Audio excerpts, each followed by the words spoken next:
Hello and welcome to this Master People Platform Masterclass with focus on analysis. Today we'll be focusing on MPP, the Master People Platform, and all the analytical possibilities available here. What happens after we've collected data? It's often the case that in our day-to-day work, a lot of focus is placed on the data collection itself for various purposes, such as recruitment, for example. But then, a lot of interesting data often just sits there without being put to much use, which is a shame. So what can you do with the data? That's what we'll be focusing on today. The easiest way to find the analysis is to go through the assessment mode. Click on Assessment and you will be taken to the assessment list. Alternatively, you can also go through the People tab. Then you can find the individuals you want to use. These individuals can now be tagged, which make them easier to locate. And then you can create a new assessment with these people included.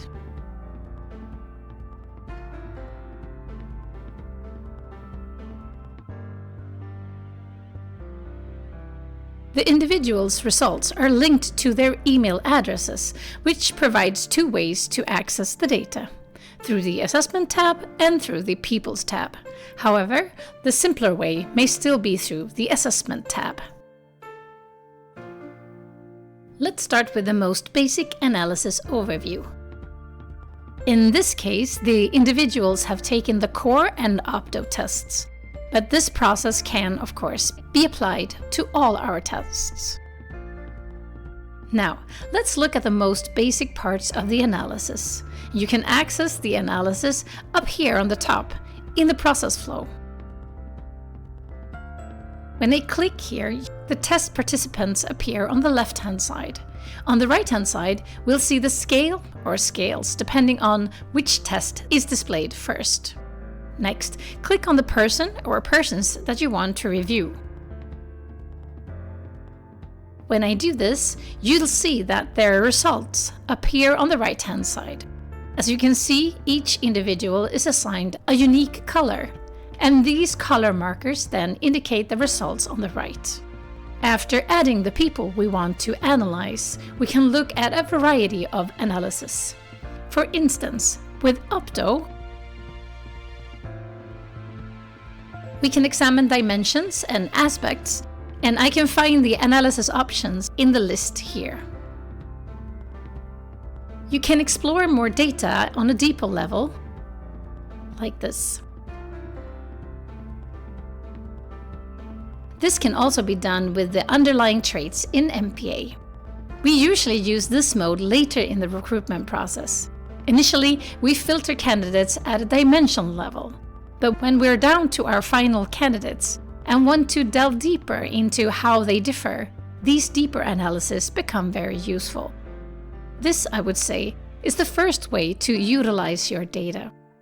Different tests offer varying types and numbers of analysis. So make sure to explore the option available in the analysis mode. If you want to switch between tests within the same process, you can do so here. And you'll have access to a new set of analysis. The scores and criteria analysis is available for most of our tests, provided that you've set up a criteria, of course. This is a highly informative and essential analysis view, particularly when discussing mappings. In the criteria match analysis, we can examine the degree of match each test participant has achieved. The candidate list shows the overall matching score if multiple tests are used. And you can explore the individual matches in more detail through this analysis. Here you can see a person's result in relation to the criteria for the position. For instance, if someone scores 0% on a particular trait, it will be clearly displayed here. This information can also be valuable during onboarding. For example, it helps identify aspects to consider when introducing the hired individual to their new role. The criteria analysis also allows for working with multiple criteria for the same position, and I'll explain this in more detail now. If we change views to examine the tests and criteria we've set up, you can click on Opto here. Here you'll notice that I've added several criteria. For instance, there is a criteria provided by the company's CFO here, another one from the immediate supervisor here, as well as the general leadership criteria developed by us at Master. Additionally, we have a criteria based on mapping those who currently hold a position, or in the case of a leadership role, the individuals the person will manage. You find that here. These criteria need to be in place before we start the analysis. An important detail to keep in mind is the star symbol next to the criteria. You can see it here. The criteria marked with the star is the one included in the match percentage shown in the candidate list. If necessary, this can be adjusted, for example, after performing an analysis. In that case, you click on the one that you want to star, click on it again, and the star will be moved. Now let's go back to the analysis mode. To proceed, we need to open up the advanced options, which I do by clicking the button labeled Advanced. Once this is open, you can see that I can now add all the criteria I want to include in the analysis. This view can be a little bit cluttered with all the analysis added on top of each other. I changed the analysis to Criteria Match. This allows us to see how well each candidate matches each specific criteria. Alternatively, we can reverse this perspective and match criteria to the person. In this case, each person becomes the heading with their matches listed underneath. This approach provides different perspectives for the analysis. For example, you could choose the criteria for the actual tasks, another to assess leadership potential, and a third to evaluate alignment with company values. Leadership potential becomes even clearer when looking at the leadership styles for which we have developed criteria for MPA. Meanwhile, in Opto, we offer specific analysis connected to leadership, which are available for those who have chosen to include that module. Now let's move on to see how you can map an organization or parts of an organization. This approach allows us to examine various types of information, such as how effective they are or how well they collaborate, and more. When it comes to collaboration and communication specifically, we have an excellent tool in Easy, which we often use in mapping processes. If the focus is on mapping leadership styles, for example in preparation for a recruitment process, then Opto and MPA are the primary tools we can rely on. We can also map different departments to identify differences and through this perhaps determine what type of leader would be best suitable for a specific team. It's possible to draw conclusions from almost any aspect, regardless of what you need to understand about that part of the organization or an organization as a whole. This can range from improving communication to boosting sales or enhancing leadership. Let's assume we've mapped some individuals within our organization. In that case, the results might look something like this.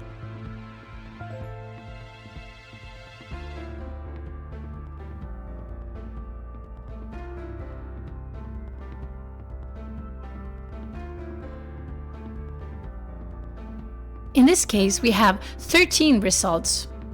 And to make things easier, I've chosen to expand my list over here so I can see them all. By default, the system displays 10 people at a time, which means you might overlook someone if you're not careful. A great way to streamline a mapping process is to tag the individuals you want to focus on. And it's easiest to do this before results start coming in. How you can choose to tag them depends on the purpose of the mapping. Tags can help differentiate between individuals or departments, making it simpler to focus on your analysis. I will now tag these 4 people like this.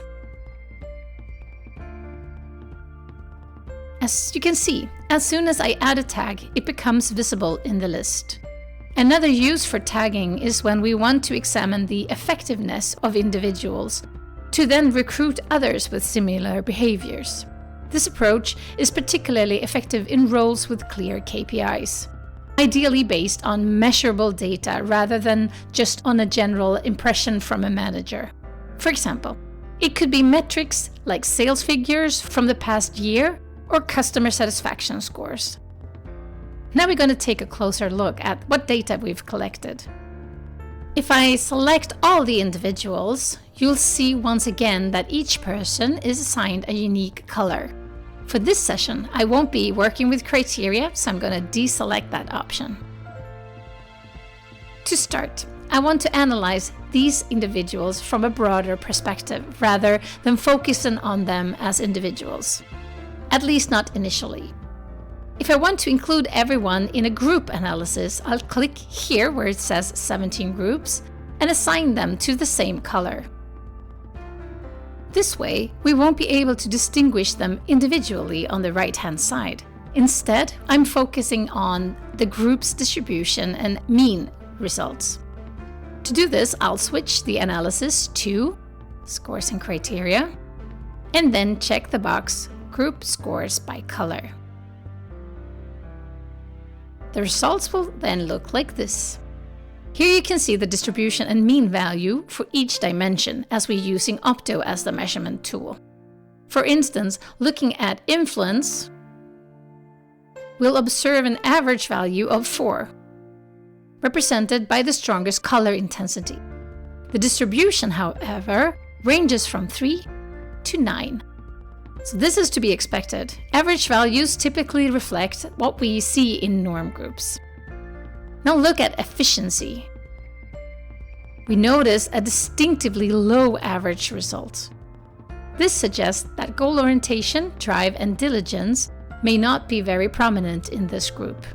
Similarly, on the compliance dimension, we observe a similar tendency. These insights help us understand the normative behaviors within a group. In this case, the group appears to score relatively low on loyalty and efficiency. This might be something to consider when analyzing or planning future changes or interventions. In the next scenario, let's assume that we are dealing with 2 factions within a group. For example, salespeople. Some perform a bit better, while others perform less effectively. In such cases, working with tags becomes particularly useful. By tagging individuals according to their performance or other relevant characteristics, you can easily differentiate between these subgroups. This enables you to analyze their behaviors, strengths, and pitfalls more effectively, making it easier to draw meaningful insights. For instance, you might tag one group as high performers or talents, and the others as test group or low performers. These tags can be used to explore how their behaviors align with key performance metrics or organizational goals, providing a clear picture of what drives success within the team. For the sake of clarity, let's assume that our first 4 individuals are top talents. I'll mark them, and as you can see, I've also tagged them with talents. I will give them the same color, in this case, red. Now, I'll add the others again, and as you can see, we have differences in the results. Now when we look at the results, we can see that on some dimensions, the groups overlap. In other words, there isn't a clear distinction between the talents and the rest of the test group on these behaviors. However, there are distinct differences between the talents and the rest of the group.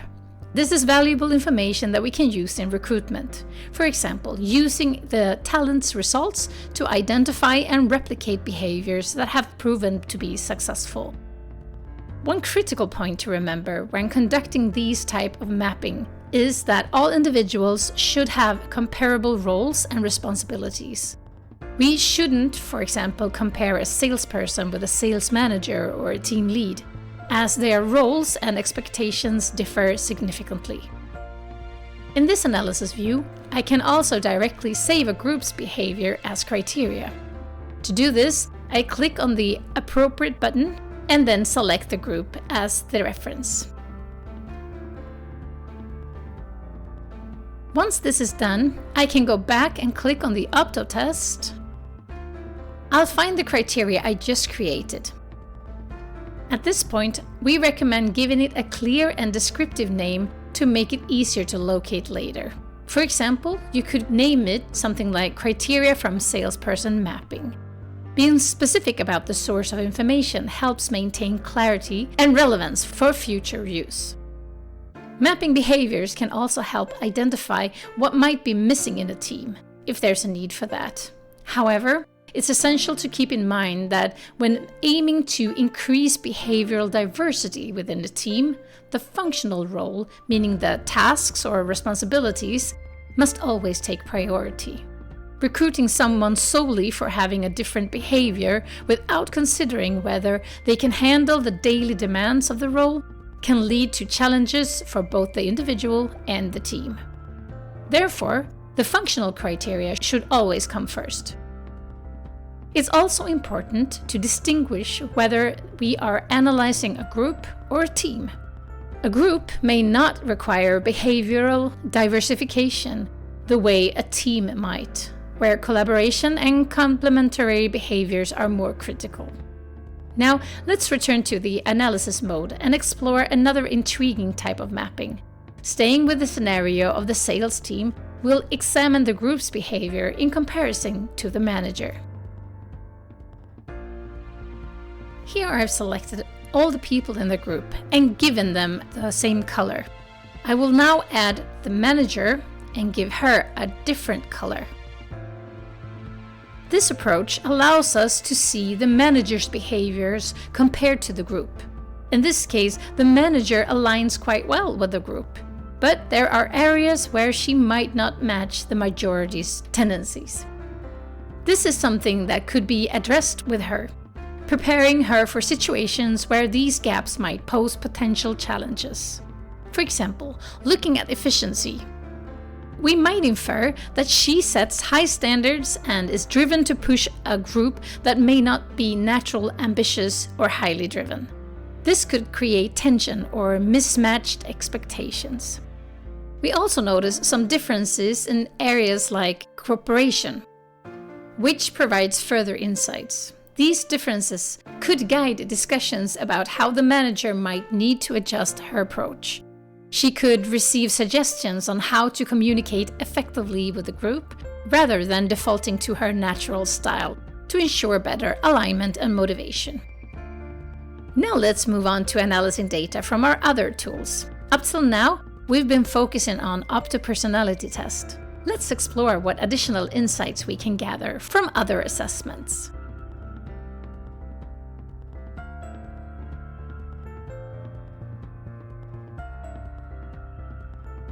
Here you can see that we're using another test called BRIGHT, which is our short service and sales test. This time, we'll examine behaviors that work well in a store. In this list, you'll notice that I've tagged our top talents with talent, while the rest is labeled as test group. Now let's click back onto the analysis mode to dive deeper into this data. I'll start by adding the participants. Next, we'll examine the behaviors that encourage customers to return. With everyone pre-tagged, it becomes incredibly straightforward to filter out specific groups, such as our top talents, using the search bar here. This streamlined approach allows us to focus on key insights about successful behaviors with just a few clicks. I'll start by marking the talents in one color, green in this case, and then I will add the rest in a different color, in this case red.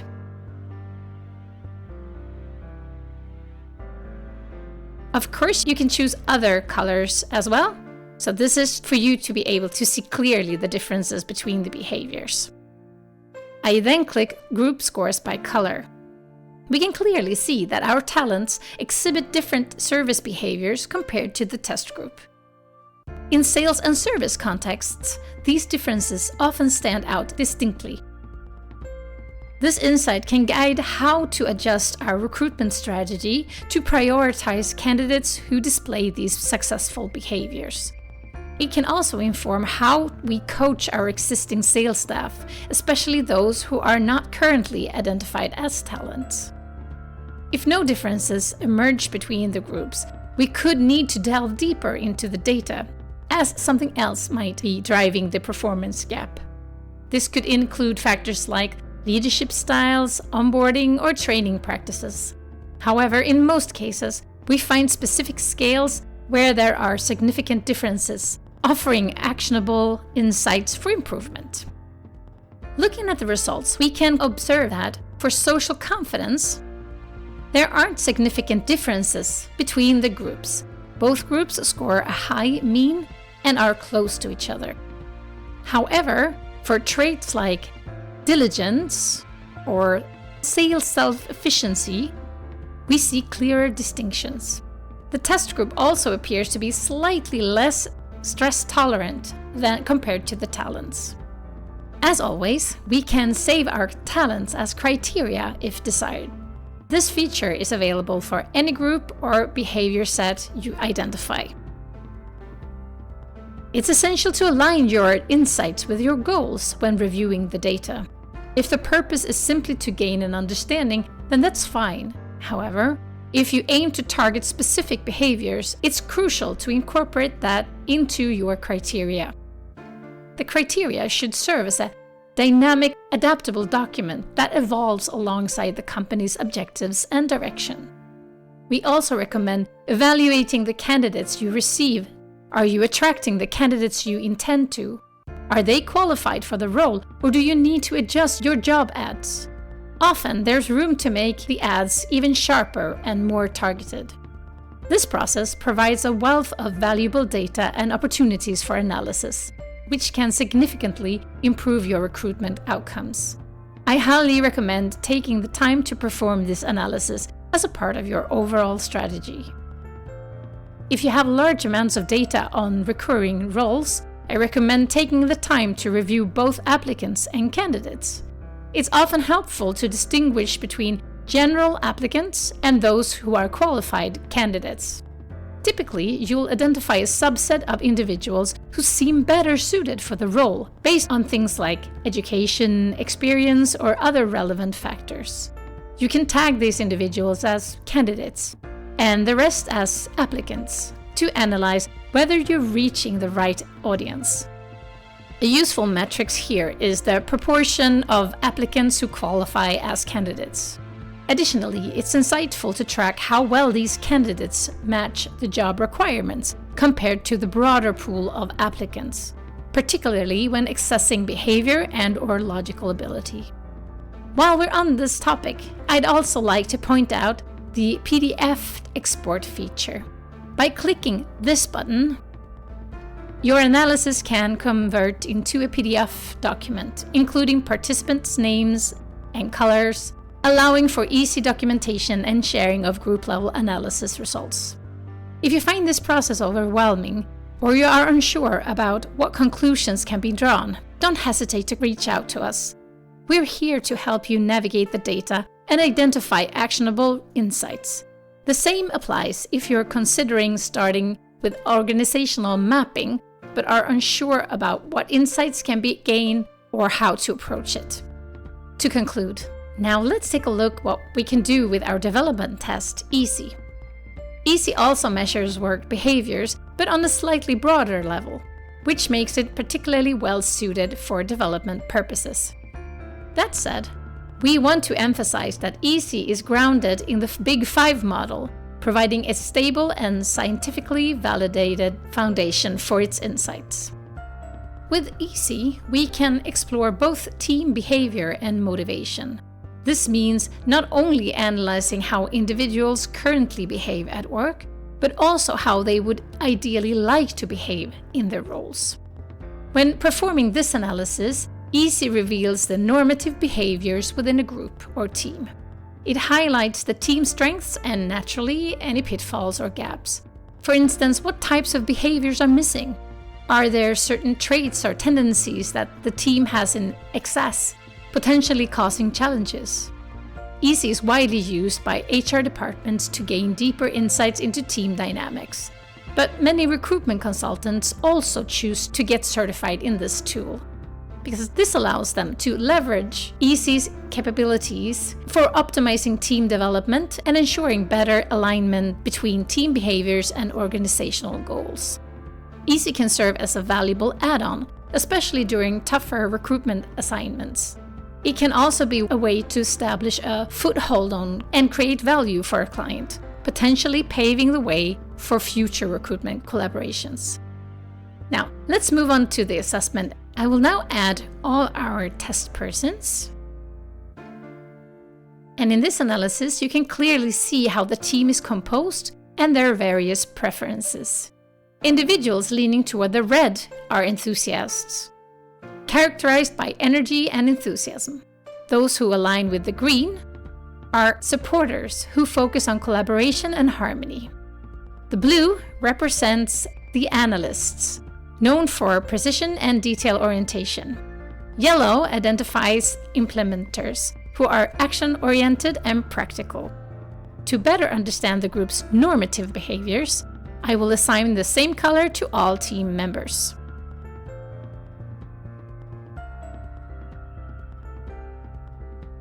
This allows us to focus on the overall tendencies within the group, making it easier to identify strengths, gaps, and areas for developments.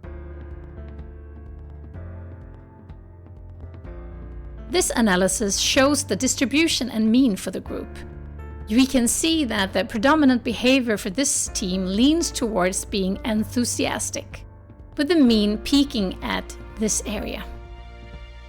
The group also scores relatively high on the implementer category, indicating a strong action-oriented dynamic. This suggests that the group is very direct in nature, with a tendency towards individualistic behaviors. Many members may prefer to lead or take charge, which could result in an environment where there are too many bosses. At the same time, there is a significant lack of analytical behavior, which means no one is naturally inclined to slow things down, reflect, and focus on the details. As a result, the team may operate at full speed without much consideration, which can lead to a chaotic dynamic. Of course, the impact of this depends on the type of team. For instance, if there is an executive team, it's not entirely surprising that the profile looks this way, as functional roles in the background are expected to manage day-to-day operations. However, this simplified view highlights the lack of diversity in behavioral styles, which could limit the team's ability to approach challenges from a variety of perspectives. If we switch to the more detailed view, called Default Group View, we can see the complete result for all persons.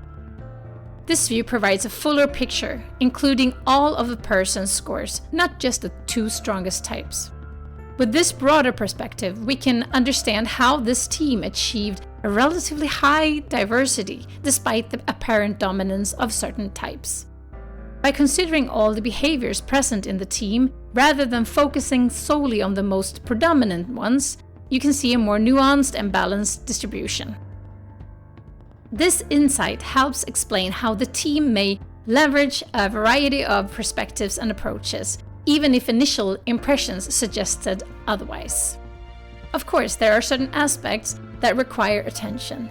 This analysis can serve as the foundation for a workshop focused on team strengths and potential pitfalls.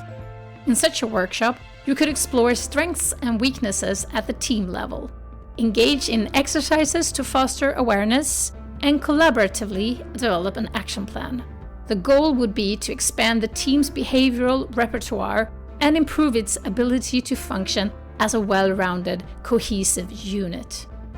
This process not only enhances individual awareness, that also strengthens team dynamics and overall performance. That includes this masterclass on how to work with analysis in MPP. If you'd like to get in touch with us at Master, you can reach us at support@master.se or by calling +46 8 32 42 42. Thank you for watching.